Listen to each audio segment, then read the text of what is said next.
తన బిడ్డలందరినీ, తన సంతతిని అంతటిని, ఇశ్రాయేలు జనాంగం అంతటిని కూడా విడిపించుటకు దేవుడు వాడుకున్నట్లుగా మనం చూస్తూ ఉంటున్నాం. ప్రైజ్ హల్లెలూయా. మనం చూస్తున్నాం ఆ మండుచున్న పొదలో నుంచి దేవుని స్వరం వినబడినట్లుగా మనం చూస్తూ ఉంటున్నాం. మరి పొద ఏర్పడాలి అని అంటే ఏం చేయాలి? మరి పొద ఏర్పడాలి, సంఘం ఏర్పడాలి అంటే ఏం చేయాలి? ఒకసారి చదవండి. ఆదికాండం 2వ అధ్యాయము 5వ వచనం.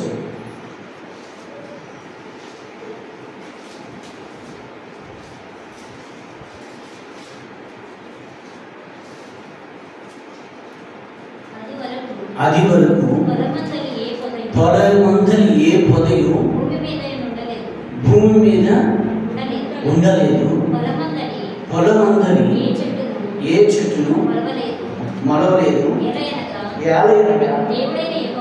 దేవుడైన యెహోవా భూమి మీద వాన కురిపించలేదు. ప్రైజ్ హల్లెలూయా. మనం చూస్తున్నాం అక్కడ ఏ పొద కూడా లేదని వాక్యం చెప్తుంది. ఏ చెట్టు కూడా మొలవలేదని రాయబడింది. ఎందుకని ఏ పొద ఏర్పడలేదు, ఏ చెట్టు మొలవలేదు అని అంటే వాన భూమి మీద కురవలేదు. ఎప్పుడైతే భూమి మీద వాన కురిస్తుందో అప్పుడు ఆ వర్షం యొక్క నీటికి ఏం జరిగిందంటే చెట్లు మొలవడం ప్రారంభించాయి. అనేకమైన చెట్లు మొలవడం ప్రారంభించి ఒక గుంపులుగా మొలవడం ప్రారంభించి చెట్లు మొలిచాయి. తర్వాత ఆ చెట్లు ఎలా మార్చబడ్డాయంటే గుంపులుగా మొలవడం ద్వారా పొదలుగా మార్చబడ్డాయి. ప్రైజ్ హల్లెలూయా. ఎప్పుడు మార్చబడ్డాయి? అప్పటి వరకు వాన కురవలేదు. వాన కురిసిన తరువాత చెట్లు మొలిసి, వాన కురిసిన తరువాత పొద ఏర్పాటు చేయబడింది. ప్రియమైన దేవుని బిడ్డలారా, ఒక పొద ఏర్పాటు చేయబడాలి, ఒక సంఘం ఏర్పాటు చేయబడాలంటే వర్షం కుమ్మరించబడాలి. వర్షం ఎక్కడైతే కుమ్మరించబడుతుందో అక్కడ చెట్లు మొలుస్తాయి, అక్కడ ఆత్మలు రక్షించబడతాయి. అక్కడ అనేక ఆత్మలు, అనేక జాతులు, అనేక మంది ప్రజలు మరి రక్షించబడినప్పుడు ఒక సంఘం ఏర్పడుతుంది, ఒక పొద ఏర్పడుతుంది. ప్రేమైన దేవుని బిడ్డలారా, ఆ వర్షమే పరిశుద్ధాత్మని యొక్క అభిషేకమై ఉంటుంది. ఆ వర్షమే వాక్యమనే ప్రవాహమై ఉంటుంది. ఆ వర్షమే జీవజల నది అయి ఉంటుంది. ప్రేమైన దేవుని బిడ్డలారా, అంత్య దినముల యందు నా ఆత్మను నా జనులందరి మీద నేను కుమ్మరించదని ఆయన సెలవిస్తున్నారు. పెంతెకొస్తు దినమందు తొలకరి వర్షము కుమ్మరించబడింది, సంఘం ప్రారంభించబడింది. ప్రేమైన దేవుని బిడ్డలారా, ఇప్పుడు కడవరి కాలంలో కడవరి వర్షం కుమ్మరించబడాలి. కడవరి వాన కొరకే కనిపెట్టుడని వాక్యం సెలవిస్తుంది. కడవరి వర్షము సంఘం మీద కుమ్మరించబడాలి. కడవరి వర్షం భూమి మీద కుమ్మరించబడినట్లయితే అనేకమైన చెట్లు మొలుస్తాయి, అనేకమైన ఆత్మలు రక్షించబడతాయి, అనేకమైన ఆత్మలు రక్షించబడి అనేక జాతుల వారు, అనేక మంది తెగల వారు ఒక గుంపుగా, ఒక సంఘముగా ఏర్పరచబడతారు. వాళ్ళ గుంపుగా, సంఘముగా ఏర్పరచబడి వారు మండుతూ ఉంటే, ప్రార్థిస్తూ మండుతూ ఉంటే, దేవుని ఆరాధిస్తూ మండుతూ ఉంటే, ఆత్మలో తీవ్రత కలిగి, వైరాగ్యం కలిగి వారు మండుతూ ఉంటే ఆ మంటలో నుండి దేవుని దూత వారితో ముఖాముఖిగా మాట్లాడుతుంది. హైదరాబాద్ పట్టణం అంతా కూడా కడవరి కాలపు వర్షం చేత తడపబడును గాక. ఈ తెలంగాణ రాష్ట్రం అంతా కడవరి కాలపు వర్షం చేత తడపబడును గాక. అనేకమైన చెట్లు మొలిచినట్లుగా నశించిపోతున్న ఆత్మలన్నీ రక్షించబడును గాక. ఒక పొద ఏర్పడును గాక, ఒక సంఘం ఏర్పడును గాక, మంటలు మండును గాక, పరిశుద్ధాత్మ ప్రసన్నత బలముగా ప్రసరించును గాక. దేవుని బిడ్డలారా, ఎప్పుడైతే వాన భూమి మీద కురవడం ప్రారంభించిందో ఆత్మలు రక్షించబడడం ప్రారంభించబడి, పొదలు ఏర్పడడం ప్రారంభించబడి, సంఘాలు కట్టబడడం ప్రారంభించబడి. అందుకే వాక్యం చెప్తుంది, ఈ కడవరి కాలంలో కడవరి కాలపు వర్షము కొరకే కనిపెట్టుడని వాక్యం చెప్తుంది. కడవరి కాలపు వర్షము కుమ్మరించబడినట్లయితే పొదలు మంటలు మండడం ప్రారంభించబడతాయి. ఆ మంటలో నుండి దేవుని స్వరం వినబడుతుంది. ప్రేమైన దేవుని బిడ్డలారా, వర్షం కుమ్మరించబడాలి. అందుకే కడవరి కాలపు వర్షం కొరకే కనిపెట్టాలి. వ్యర్థమైన వాటిని విడిచిపెట్టేసి, నీవు రక్షించబడిన తర్వాత వ్యర్థమైన దాన్ని విడిచిపెట్టేసి నీ నీ దేహం అంతా కూడా మరి పీడుబారిపోయినటువంటి ఫలాన్ని అనుభవించలేక, ఆత్మీయతను అనుభవించలేక, పరిశుద్ధతను అనుభవించలేక వేచారిపోయిన స్థితిలో నీవు కనబడుతుండగా, పీడుబారిపోయినటువంటి నీ దేహంలో దేవుని ఆత్మ వర్షం కుమ్మరించబడినప్పుడు, దేవుని వాక్యమని వాక్య ప్రవాహం నీలో కుమ్మరించబడినప్పుడు నీవు మరలా చిగురించడం ప్రారంభిస్తావు, నీవు మరలా ఫలించడం ప్రారంభిస్తావు. ఇంతకాలం పీడుబారిపోయిన నీ ఆత్మీయ జీవితం పరిశుద్ధాత్మ యొక్క అభిషేకము ద్వారా, పరిశుద్ధాత్మ అనే వర్షము ద్వారా మరలా ఫలించుదువుగాక, మరలా చిగురించుదువుగాక. ఈ సంఘంలో నీవు మండుదువుగాక, ప్రార్థించే ఒక మంట నీలో రగులుకొనుగాక. రోజు ఆత్మ చేత నింపబడి, అభిషేకం చేత నింపబడి, అన్య భాషలు మాట్లాడుతూ ఆత్మలో ఆనందించే ఒక వరము నీలో క్రియ చేయుగాక. దేవుని ఆరాధిస్తూ స్తుతిస్తూ ఆత్మలో వైరాగ్యం కలిగి, నశించిపోతున్న ఆత్మ నిమిత్తమే భారం కలిగి జీవించుదువుగాక. అలాంటి ఒక మంట నీలో మండునుగాక. అందుకే నీవు కడవరి కాలపు వర్షం కొరకే కనిపెట్టాలి, కడవరి కాలపు వాన చేత భూమి తడపబడాలి, కడవరి కాలపు వర్షము భూమి మీద కుమ్మరించబడాలి. వీడు వారిపైన ప్రతి హృదయము కూడా మరలా కట్టబడాలి, మరలా లేపబడాలి. ప్రియమైన దేవుని బిడ్డలారా, అలాగున కడవరి కాలంలో ప్రియమైన దేవుని బిడ్డలారా వర్షాన్ని దేవుడు కుమ్మరిస్తానంటున్నారు. కడవరి కాలపు సూచనలు అనేకమే మన కనులకు కనబడుచున్నాయి. ఎటు చూసిన మరణ హోమము, ఎటు చూసిన యుద్ధములు, ఎటు చూసిన భేదములు, ఎటు చూసిన మత్సరములు, ఎటు చూసిన డాంబికములు, ఎటు చూసిన ఐహిక సంబంధమైన విచారములు కలుగుచుంటున్నవి. ఇలాంటి భయంకరమైన దినములో, ఇలాంటి పీడు బారిపోయినటువంటి దినములో వాన కురువక ఉండునట్లుగా, సమస్యల్లో శోధనలో ఫలములు చూడలేక, ఆశీర్వాదాన్ని చవి చూడలేక ఉన్నటువంటి భయానకరమైన దుర్దినంలో కడవరి కాలపు వర్షం చేత నీవు తడపబడినట్లయితే నీవు ఫలిస్తావు, నీవు ఆశీర్వదించబడతావు. అలా నీవు ఫలించాలి, నీవు ఆశీర్వదించబడాలంటే వ్యర్థమైన ప్రతి దానిని విడిచిపెట్టాలి, వ్యర్థమైన ప్రతి దానిని విడిచిపెట్టాలి. మోషే వ్యర్థమైన దాన్ని విడిచిపెట్టాడండి. దేవుడు మోషేని పోషించడం ప్రారంభించాడు. అప్పటి వరకు ఐగుప్తులు రాజదర్బార్లో రాజకుమారుడుగా పెరిగాడు. ఇప్పుడు ఇశ్రాయేలుకి నాయకుడిగా దేవుడు ఎన్నిక చేసుకున్నాడు. అనేక మందిని పోషించడానికి దేవుడు ఏం చేశాడంటే నాయకుడిగా పుట్టాడు. మోషే ప్రార్థన చేస్తున్నాడు, ఇశ్రాయేలుకి ఆకలేస్తుంది, ఆకలి తీర్చు ప్రభు అంటే దేవుడు పోషిస్తున్నాడు. ఆకాశం నుంచి మన్నాను మంచులాగా కుమ్మరిస్తున్నాడు. ఆయన ఎలా పోషిస్తాడు తెలుసా? నువ్వు ప్రార్థన చేసి, నువ్వు గొలువులో నీ కొరతలో ప్రార్థన చేస్తే ఆయన మన్నాన్ని కురిపిస్తాడు ఆకాశం నుంచి. మరి ఐగుప్తులు ఏం చేశారు? మాంసం పెట్టేవారు. వాళ్ళు ఒక టైం టేబుల్ వరకు మాంసం పెట్టేవారు. ఆ మాంసం చాలా శ్రేష్టంగా ఉండాలని అనుకునేవాళ్ళు ఇశ్రాయేలు. ఆ మాంసం తయారవ్వాలంటే కోడిని పెంచాలి, మేత వేయాలి, వాటిని కొయ్యాలి. కానీ దేవుడు పోషించే విధానం ఎలా ఉందో తెలుసా? పరలోకం నుంచి డైరెక్ట్గా మన్నా కురుస్తుంది, పూరేళ్ళు కురుస్తున్నాయి, బండ నుండి నీళ్లు పూడుతున్నాయి. ప్రేమైన దేవుని బిడ్డలారా, నీవు ఎలా పోషించబడతావు తెలుసా? ఆకాశం నుంచి, పరము నుంచి, ఆకాశపు వాకిటి విప్పబడితే విస్తారమైన దీవుల చేత నింపబడతావు, విస్తారమైన ఆశీర్వాదాల చేత నీవు నింపబడతావు. నీవు కష్టపడక్కర్లేదు, నువ్వు ప్రార్థించి వ్యర్థమైన విడిచిపెట్టు చాలు, ఆశీర్వాదం నీ మీదకి దిగి రాబోతుంది. ప్రేమైన దేవుని బిడ్డలారా, అలా ఆశీర్వదించబడుతూ వచ్చాడు మోషే. అనేక మందికి పోషించే నాయకుడిగా దేవుడు నిలబెట్టాడు. కారణం ఏంటి అని అంటే వ్యర్థమైన ప్రతి దానిని విడిచిపెట్టాడు. దేవుడు పోషించేదానికి, అనేక మందిని పోషించేదానికి నాయకుడిగా ఎన్నిక చేసుకున్నాడు. ప్రైజ్ హల్లెలూయా.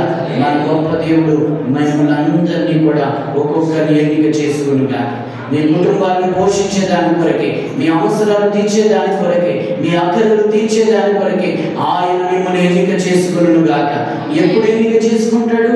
ఆయన ఎన్నిక చేసుకోవాలంటే వ్యర్థమైన దాన్ని విడిచిపెట్టాలి. ఏ వ్యర్థమైన దాంట్లో నేను చిక్కుకుంటున్నావు, ఏ వ్యర్థమైన భాషలో నేను మాట్లాడుతున్నావు, వ్యర్థమైన మాటలు మాట్లాడుతున్నావు, ఎక్కడ కూర్చుంటున్నావు, ఎటు నడుస్తున్నావు, ఏది వ్యర్థమైనదో వివేచించు. వ్యర్థమైన దాన్ని విడిచిపెట్టినట్లయితే పేదరికాన్ని దేవుడు తొలగించి నిన్ను పోషించుటకు ఎన్నిక చేసుకుంటాడు, నిన్ను పోషిస్తాడు. అనేక మందిని పోషించేవారుగా దేవుడు నిన్ను ఆశీర్వదిస్తాడు.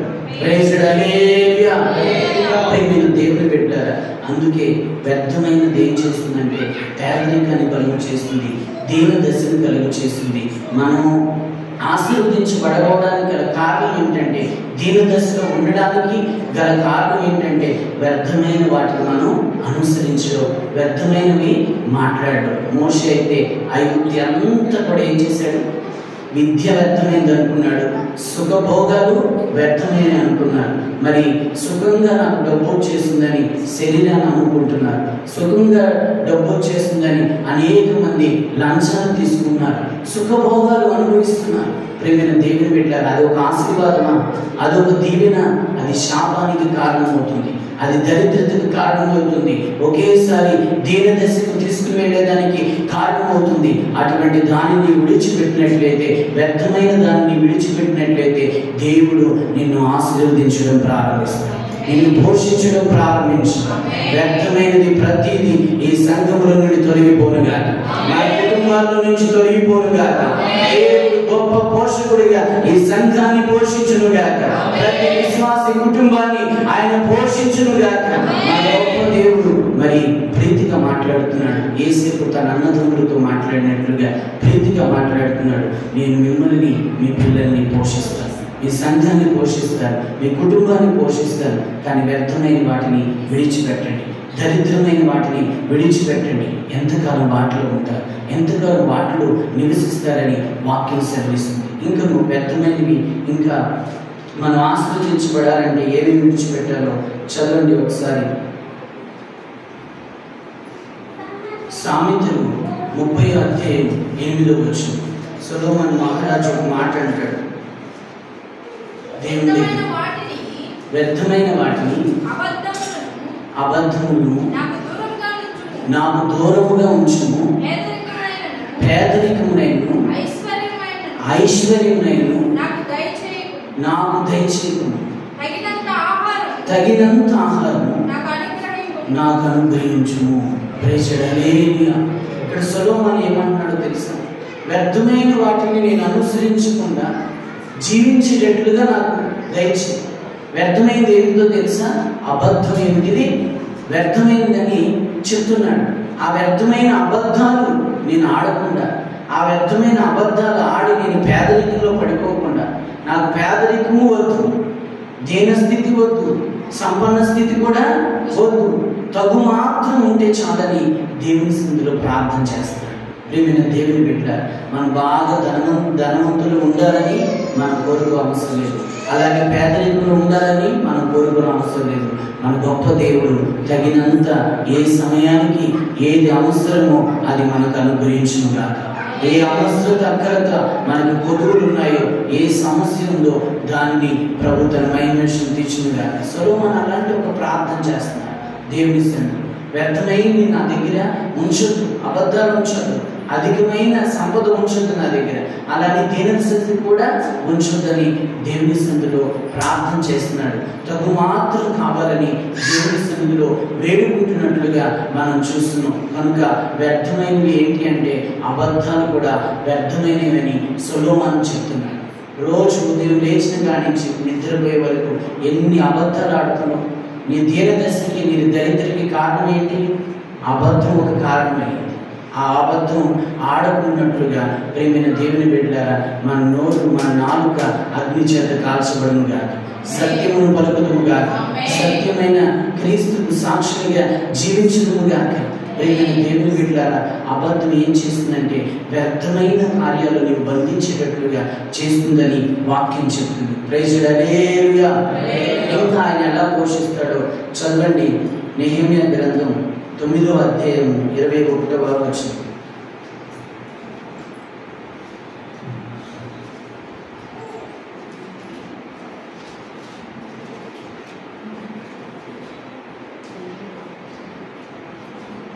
నిజముగా అరణ్యములు ఏమీ తక్కువ కాకుండా 40 సంవత్సరములు వారిని పోషించింది. వారి వస్త్రములు పాతగిలిపోలేదు, వారి కాళ్లకు వాపు రాలేదు. ప్రైజ్ హల్లెలూయా. ఎలా పోషిస్తాడు దేవుడు? పేదరికం రాకుండా పోషిస్తాడని మనం చదివాం మొట్టమొదటి. ఇప్పుడు రెండవదిగా ఆయన ఎలా పోషిస్తాడంట? వస్త్రము పాతగిలలేదంట, చెప్పులు, కాళ్ళకు చెప్పులు తెగిపోలేదంట.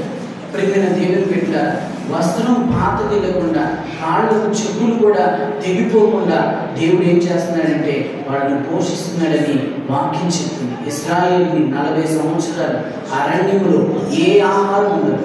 అరణ్యంలో ఆహారం ఉంటుందా? ఏ ఆహారం ఉండదు. కానీ ఇశ్రాయేలు అందరూ ఏం చేశారు? ఐగుప్తు అంతా వ్యర్థమైందని దేవుడు ఐగుప్తు నుంచి, ఫరో చేతుల నుంచి వాళ్ళు విడిపించినప్పుడు కానాను మార్గంలోనికి వచ్చారు. అరణ్య మార్గంలో నడుస్తున్నారు కానాను వెళ్ళాలని. అలా అరణ్య మార్గంలో వాళ్ళు నడుస్తూ ఉంటుండగా 40 సంవత్సరాలు దేవుడు గొప్ప పోషకుడిగా వారి ముందుండి వారి చెప్పు తెగిపోకుండా, వారి వస్త్రాలు పాతగిలకుండా దేవుడు వారిని పోషించాడు. మిమ్మల్ని పోషించుంటారు, మనల్ని పోషించుంటున్నారు. ఆయన పోషించాలి అంటే ఏం చేయాలి? అలా పోషించాలంటే ఇశ్రాయేలులాగా ఐగుప్తు అనే లోకం నుండి బయటికి రావాలి. వ్యర్థమైన వాటి నుంచి బయటికి రావాలి. ఐగుప్తు అనే పాపం నుంచి బయటికి రావాలి. ఐగుప్తు అంటేనే పాపం, ఐగుప్తు అంటేనే శాపం, ఐగుప్తు అంటేనే చీకటి.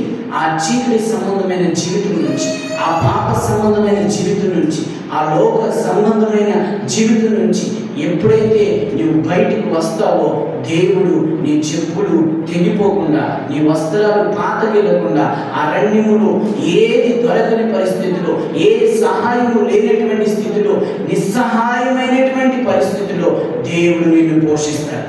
దేవుడు నిన్ను ఆశీర్వదిస్తాడు. ఆయన దీవెనలకు పాత్రులుగా నిన్ను మారుస్తాడు. దేవుడు పెట్టారా? అందుకే వాక్యం చెప్తుంది, మొదట నా నీతిని, నా రాజ్యాన్ని వెతకండి, సమస్తమును ఆయన ఏమంటాడు? సమకూడి జరిగిస్తానని చెప్తున్నాడు. మొదట అరణ్యమే కానివ్వండి, ఏమి దొరకని పరిస్థితులే కానివ్వండి, నీతి కొరకే నిలబడండి, దేవుని రాజ్య వ్యాప్తి కొరకే నిలబడండి. సమస్తమును ఆయన సమకూడి జరిగించునుగాక. వారు కానాను చేరాలని, పరలోకం చేరాలని గురి కలిగి ఐగుప్తుని విడిచిపెట్టి అరణ్యంలో ఇప్పుడు వాళ్ళు నడవడం ప్రారంభించాడు. ఆ అరణ్యంలో దేవుడు వారిని పోషిస్తూ ఉన్నాడు.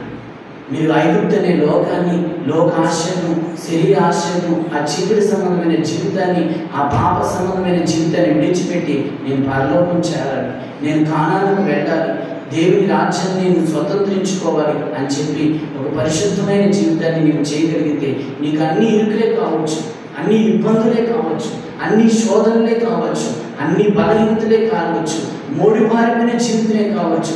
అలాంటి పరిస్థితుల్లో ఏ సహాయం పొందలేని ఒక అరణ్య మార్గం అయి ఉండొచ్చు. దేవుడే నీకు సహాయకుడే, నిన్ను పోషిస్తాడు.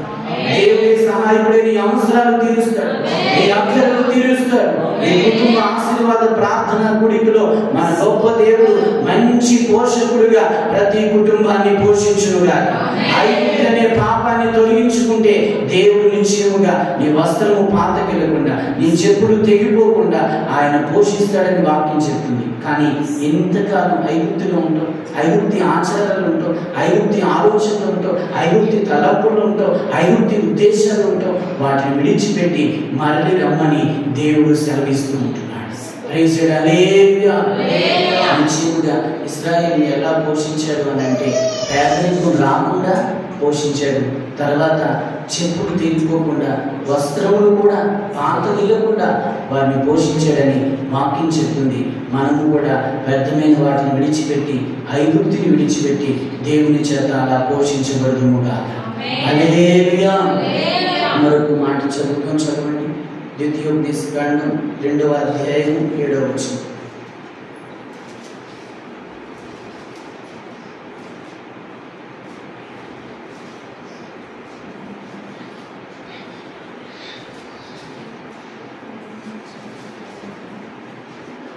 ద్వితీయోపదేశకాండం 2వ అధ్యాయం 7వ వచనం.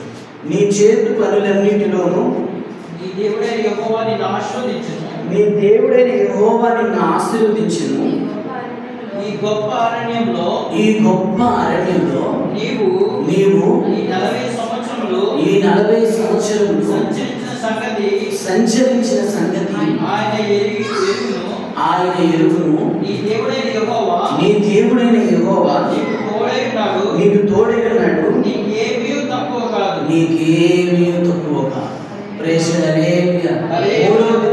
ఆయన ఎలా పోషిస్తాడో తెలుసా? అరణ్య మార్గంలో ఏది కూడా నీకు తక్కువ చేయదు, ఏది కూడా నీకు తక్కువ చేయదని వాక్యం చెప్తుంది. ఇశ్రాయేలుకి అక్కడ ఏది కూడా తగ్గింపు కాకుండా ప్రేమైన దేవుని బిడ్డలారా దేవుడు వారికి తోడై ఉండి వారిని పోషించినట్లుగా మనం చూస్తూ ఉంటున్నాం. అరణ్య మార్గంలో దేవుడు నీకు తోడై ఉంటాడు. నీ ఒంటరి జీవితంలో, నీ ఒంటరి పోరాటంలో, నీ ఒంటరి భయంలో దేవుని కొరకు నీవు నీతిగా, యథార్థంగా, సత్యం కొరకు లోకాన్ని విడిచిపెట్టి నీవు నిలబడినట్లయితే దేవుడు నీకు తోడై ఉండి ఏం చేస్తాడంటే ఏది తక్కువ కాకుండా నిన్ను ఆశీర్వదిస్తాడు. హల్లెలూయా. చదవండి రాజుల మొదటి గ్రంథము 4వ అధ్యాయము 27వ వచనం.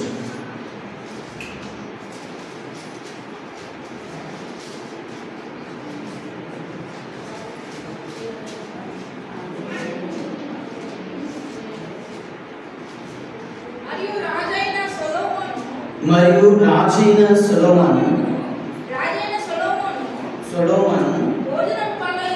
భోజనపు బల్ల యొద్దకు వచ్చిన వారందరికీ ఏమీ తక్కువ కాకుండా అధికారులు ఒకడు తాను నియమింపబడిన మాసమును బట్టి ఆహారము సంగ్రహమును చేయించు వచ్చును. Praise the Lord. హల్లెలూయా. రాజైన సొలొమోను యొక్క భోజనం బల్ల దగ్గరట ఏమీ తక్కువ కాకుండా భోజనం అక్కడ సంగ్రహం చేయబడుతుంది. Praise the Lord. హల్లెలూయా. రాజైన సొలొమోను యొక్క భోజనము బల్ల యొద్ద. రాజైన సొలొమోను ఇక్కడ ఎవరికి సూచనగా తీసుకోవాలంటే మన యేసుకు సూచనగా తీసుకోవాలి. ఆయన బల్ల యొద్ద ఏది తక్కువ కదని వాక్యం చెప్తుంది. ఆయన బల్లాన్ని చూచినప్పుడు ఆయన సన్నిధిలో మనకి ఏది తక్కువ కాదు, సమస్తమును ఆయన సంగ్రహించి ఆయన అనుగ్రహిస్తాడు. Praise the Lord. హల్లెలూయా. రాజైన సొలొమోను బల్ల దగ్గర అంట ఏది తక్కువ కాలేదని వాక్యం చెప్తుంది. మన యేసే బల్ల దగ్గర ఆయన సన్నిధిలో ఏది కూడా ఆయన నీకు తక్కువ చేయదు, ఏది కూడా ఆయన నీకు కొదువు చేయదు. ఎక్కడ? సొలొమోను, రాజైన సొలొమోను బల్ల దగ్గర, యేసే సన్నిధిలో, ఆయన బల్ల దగ్గర నీకు ఏది తక్కువ కాదు. ఆయన సన్నిధిలో నిలిచి ఉండు. ఆయన నీకు ఏది తక్కువ కాకుండా నిన్ను పోషించును గాక, నిన్ను ఆశీర్వదించును గాక, నీ అవసరాలు తీర్చును గాక. ఏ కొదువులు ఉన్నాయో, ఏ కొరతలు ఉన్నాయో ఆయన బల్ల యొద్ద నిలబడి విచారించి, ఆయన బల్ల దగ్గరికి రా, ఆయన సన్నిధికి రా, ఆయన కృపాసనం ఎదుట నిలబడు, మరుపెట్టు, విజ్ఞాపన చేయి, యాచించు. ఆయన నిశ్చయముగా ఏది తక్కువ కాకుండా నిన్ను పోషించును గాక. ఇప్పటివరకు ఏదైనా తక్కువైందేమో ప్రార్థించి, ప్రభువా సొలొమోను బల్ల దగ్గర ఏది తక్కువ కాలేదు, నీ సన్నిధిలో, నీ బల్ల దగ్గర, నీ కృపాసనం ఎదుట నాకు ఏది తక్కువ కాదు ప్రభువా అని నువ్వు ప్రార్థించి, ఏది తక్కువైందో నీ జీవితంలో, అది ఉద్యోగమైనా, అది ఆర్థిక ఇబ్బందులైనా, రుణ బాధలైనా, పిల్లల భవిష్యత్తు అయినా, ఏ స్థితిలో నీవు తగ్గించబడ్డావో, ఏ స్థితిలో నువ్వు తక్కువగా కనబడుతున్నావో దేవుని బల్ల దగ్గర, దేవుని సన్నిధిలో అది నీకు హెచ్చించబడును గాక. తక్కువ కాకుండా నా దేవుడు నీ అవసరతలన్నీ తీర్చును గాక. దేవుని బిడ్డలారా, ఆయన ఎవరంటే మంచి పోషకులై ఉన్నారు. ఆయన మిమ్మల్ని, మీ పిల్లల్ని, మీ కుటుంబాలని ఆయన పోషించాలి అనుకుంటున్నాడు. ఏసేపు తన అన్నదమ్ములతో ప్రీతిగా మాట్లాడినట్లుగా ఈ రాత్రి ఈ కుటుంబ ఆశీర్వాద ప్రార్థన కూడికతో ఆయన మనందరితో ప్రీతిగా మాట్లాడారు. మంచి పోషకుడిగా ఆయన నిలబడ్డారు. వ్యర్థమైన వాటిని విడిచిపెట్టగలిగితే, ఐగుప్తుని నీవు విడిచిపెట్టగలిగితే నిశ్చయముగా ఆయన ప్రతి విషయంలో నిన్ను పోషించును గాక, నిన్ను ఆశీర్వదించును గాక, నీ అవసరాలు తీర్చును గాక, నీ అక్కలను తీర్చును గాక. అదే దీనులకు మనమందరము పాత్రలను గురుము గాక. అందరూ కళ్ళు మూసుకొని తీర్మానంతో ప్రార్థించారు. యేసయ్యా, యేసేపు ప్రభా తన అన్నదమ్ములతో మాట్లాడినట్లుగా ప్రీతిగా ఆదరణతో నీవు నాతో మాట్లాడావు అయ్యా, నా సంఘంతో మాట్లాడావు. నన్ను పోషించిన ఆయన, నన్ను ఆశీర్వదించు ప్రభా. నా ఆశీర్వాదం నేను పొందుకోకపోవడానికి, నేను దీవించబడకపోవడానికి వ్యర్థమైన వాటిని నేను అనుసరిస్తూ వచ్చానయ్యా. మోషే ప్రభా వ్యర్థమైందని ఐగుప్తుని విడిచిపెట్టాడు, ఐగుప్తి విద్యను విడిచిపెట్టాడు, ఐగుప్తి సుఖభోగములు విడిచిపెట్టాడు, అరణ్య మార్గంలో నడుస్తున్నాడు. నీ స్వరం వినబడింది, నీ స్వరం వినబడింది. మండుచున్న ఒక పదులో నుండి నీ స్వరం వినబడి బలపరిచింది నాయన. అనేక మందిని పోషించుటకు నాయకునిగా నిలబెట్టింది నాయన. అలా నన్ను ఆస్వాదించిన ఆయన. నా జీవితంలో ఈ వ్యర్థమైన మాటలు ఉన్నాయి, నా జీవితంలో ఈ వ్యర్థమైన సంభాషణ ఉంది, వ్యర్థమైన అబద్ధాలు ఉన్నాయి, వాటిని విడిచిపెడుతున్నాను అని తీర్మానంతో నేను ప్రార్థించగలిగితే ప్రియ సహోదరి ప్రియ సహోదరుడా, దేవుడు నిత్యముగా నిన్ను ఆశీర్వదించబోతున్నారు, నిన్ను పోషించబోతున్నారు.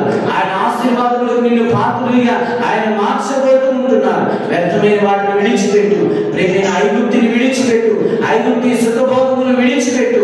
నీ కాలుకు చెప్పు తెగిపోతున్నట్లుగా, నీ వస్త్రములు పాతగిలినట్లుగా, ఏది తక్కువ కాకున్నట్లుగా ఆయన నిన్ను పోషించబోతున్నారు, ఆయన నిన్ను ఆశీర్వదించబోతున్నారు. ఆయన ఆశీర్వాదములు, ఈ ఆశీర్వాదము కుటుంబ ప్రార్థన కోరికలో ఆయన కుమ్మరించబోతున్నారు. తీర్మానంతో ప్రార్థన చేసి నన్ను ఆశీర్వదించునైనా, నన్ను పోషించునైనా, నా గొప్ప పోషకుడు నీవేనైనా, నన్ను ఆదరించేవాడు నీవే ప్రభా.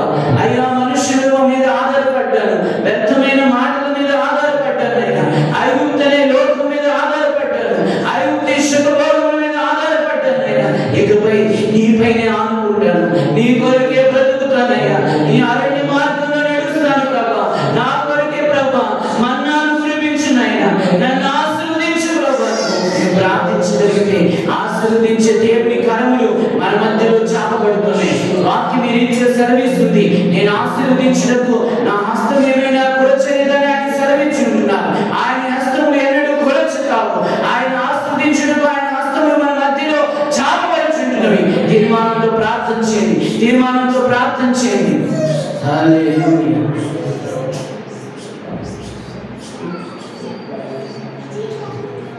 ప్రార్థన చేసుకున్నాం, ప్రతి ఒక్కరు ప్రార్థన చేసుకున్నాం, విన్న వాక్యాన్ని బట్టి ప్రార్థన చేసుకున్నాం.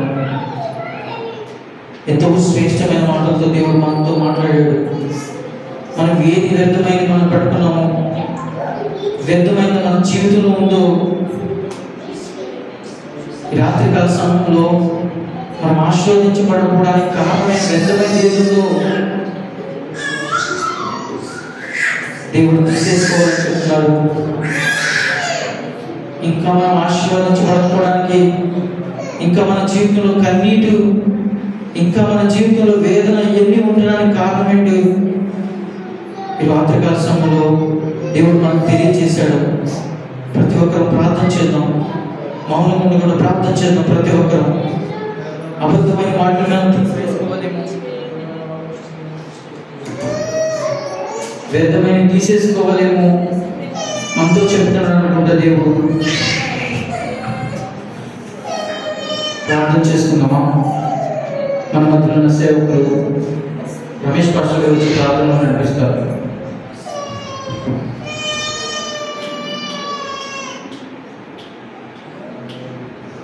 మహాపరిశుద్ధుడైన ప్రేమగలిగిన మా తండ్రి, కృపగలిగిన మా ప్రభువా, స్తుతి స్తోత్రం చెల్లిస్తున్నాం.